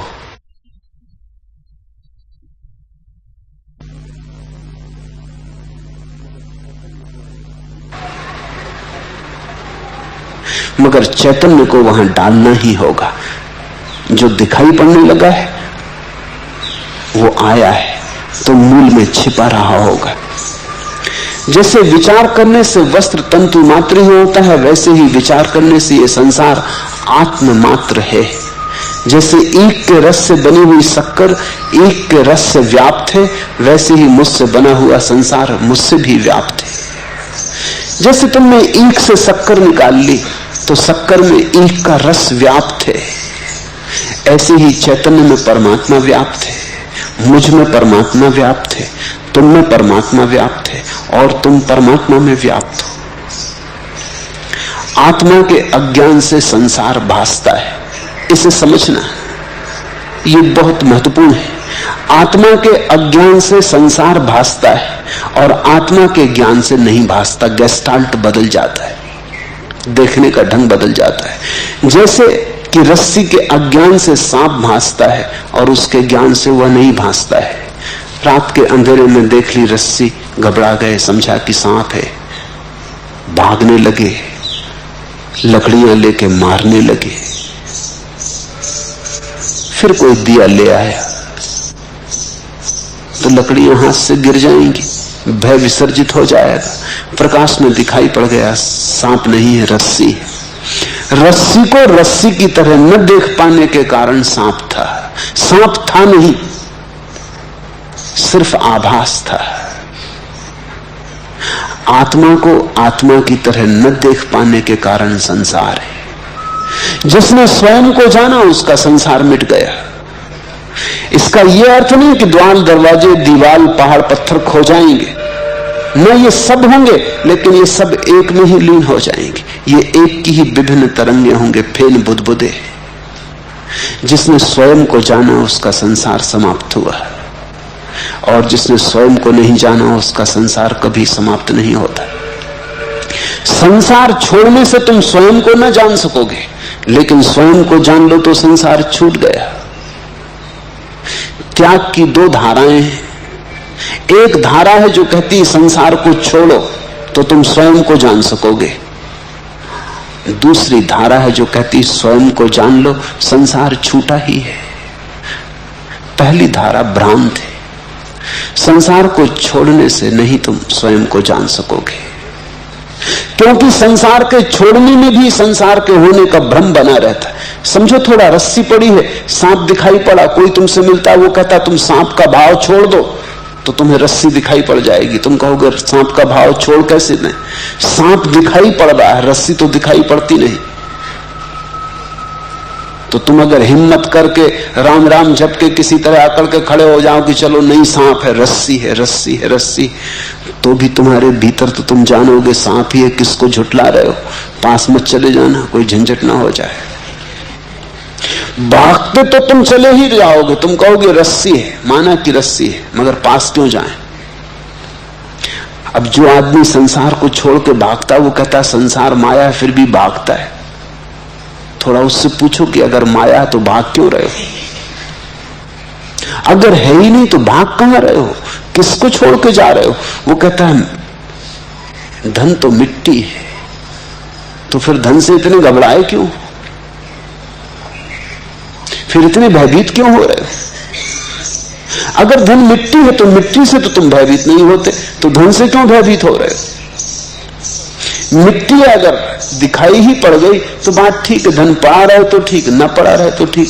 कभी मिट्टी की जरूरत होती तो आदमी मिट्टी का भी उपयोग करता है, धन की जरूरत हुई धन का उपयोग कर लेता है। लेकिन अब ये सब स्वप्नवत है, खेल जैसा है।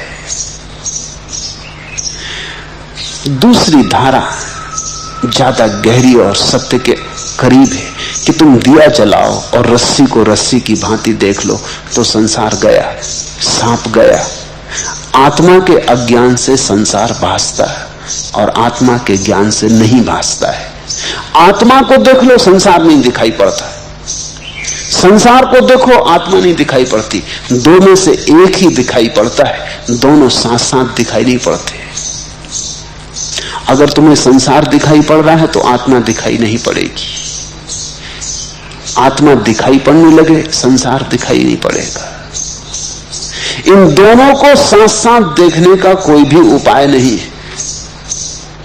ये तो ऐसे ही है कि जैसे तुम कमरे में बैठे हो, अंधेरा अंधेरा दिखाई पड़ रहा है, फिर तुम रोशनी ले आओ कि जरा अंधेरे को गौर से देखें, रोशनी में देखें तो और साफ दिखाई पड़ेगा, फिर कुछ भी दिखाई ना पड़ेगा। रोशनी ले आए तो अंधेरा दिखाई ही ना पड़ेगा। अगर अंधेरा देखना हो तो रोशनी भूल के मत लाना, अगर अंधेरा न देखना हो तो रोशनी लाना, क्योंकि अंधेरा और रोशनी साथ साथ दिखाई नहीं पड़ सकते। क्यों नहीं दिखाई पड़ते साथ साथ? क्योंकि अंधेरा रोशनी का अभाव है। जब रोशनी का अभाव हो जाता तो अभाव साथ साथ कैसे होगा? संसार आत्मज्ञान का अभाव है। जब आत्मज्ञान का उदय होगा तो संसार गया। सब जहां का तहां रहता है और फिर भी कुछ वैसा का वैसा नहीं रह जाता। सब जहां का तहां और सब रूपांतरित हो जाता है। मुझसे लोग पूछते हैं आप संन्यास देते हैं, लेकिन लोगों को कहते नहीं कि घर छोड़ें, पत्नी छोड़ें, बच्चे छोड़ें। मैं कहता हूं, मैं उनको ये नहीं कहता कि छोड़ें, मैं उनको इतना ही कहता हूं आत्मवत हो, आत्मवान हो, ताकि दिखाई पड़ने लगे कि जो है वो है, जो है उसे छोड़ा नहीं जा सकता, जो नहीं है उसे छोड़ने की कोई जरूरत नहीं।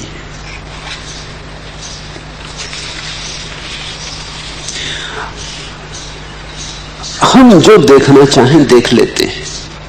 अदालत में एक मुकदमा था, मजिस्ट्रेट ने पूछा मुल्ला नसरुद्दीन को, इन एक जैसी सैकड़ों भैंसों में से तुमने अपनी ही भैंस को किस तरह पहचान लिया? नसरुद्दीन बोला, ये कौन सी बड़ी बात है मालिक, आपकी कचहरी में काले कोट पहने सैकड़ों वकील खड़े, फिर भी मैं अपने वकील को पहचान ही रहा हूं कि नहीं? कहने लगा, जिसको हम पहचानना चाहते पहचान ही लेते। अपनी भैंस भी पहचान लेता आदमी, हालांकि एक ही जैसी भैंस है, वकीलों जैसी। जो हम जानना चाहते हैं उसे हम जान ही लेते, जो हम पहचानना चाहते हैं उसे हम पहचान ही लेते। हमारा अभिप्राय ही हमारे जीवन की सार्थकता बन जाता है।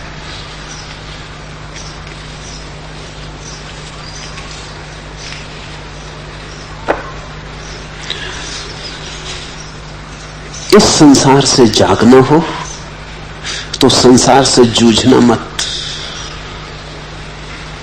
इस संसार से जागना हो तो सिर्फ भीतर जागने की कोशिश करना है। मुल्ला नसरुद्दीन और उसकी पत्नी अपनी गोद में एक खेलते हुए बच्चे को लेकर नृत्य का एक कार्यक्रम देखने गए। दरबान ने उन्हें चेतावनी दी कि नसरुद्दीन, यदि नृत्य के दौरान बच्चा रोया तो तुम्हें हाल से उठ जाना पड़ेगा, और यदि चाहोगे तो तुम्हारे टिकटों के दाम भी हम लौटा देंगे, मगर फिर बैठने ना देंगे, तो ख्याल रखना। लगभग आधा कार्यक्रम पूरा हो जाने के बाद नसरुद्दीन ने पत्नी से पूछा, नृत्य कैसा लग रहा है? एकदम बेकार, श्रीमती ने उत्तर दिया। तो उसने कहा, फिर देर क्या कर रही हो, काटो एक चुटकी बेली को। जब तुम संसार को बिल्कुल बेकार जान लो तो देर मत करना, काटना एक चुटकी भीतर